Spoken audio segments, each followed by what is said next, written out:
ही जी संकल्पना आहे डीपीडीसीची त्याच्यात आम्ही जिल्ह्यात 11 मॉल आहे जवळपास 20 कोटीचे जे मंजूर केलेले आहे.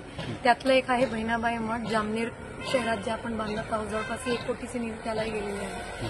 त्याच्यात आपण खालच्या फ्लोअरवर ग्राउंड फ्लोअरवर डी मार्ट सारखं एक बांधणार आहोत मॉल की ज्याच्यात बहिणा आमची बचत गट आहे त्यांचे वेगळे वेगळे वस्तू ठेवले जाणार आणि ऑर्गॅनिक असतात. काय वस्तू घरी बनलेल्या आहे, केमिकल फ्री आहे, प्रिझर्वेटिव्ह फ्री आहे.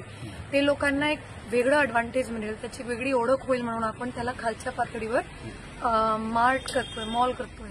आणि पहिल्या फ्लोअरवर आपण त्यांना एक छोटंसं ऑफिस देतोय कारण की यांचे बरेचसे अकाउंट बुक्स असतात, मीटिंग्स असतात, वगैरे त्यांना घ्यावे लागते. आणि बाजूलाच एक छोटंसं हॉटेलही करून देतोय कारण की यांचे जे काही पिठलं भाकरी ढोकळे जे काही पापड वगैरे हे बनवतात त्याची डिमांड खूप राहते लोकांमध्ये.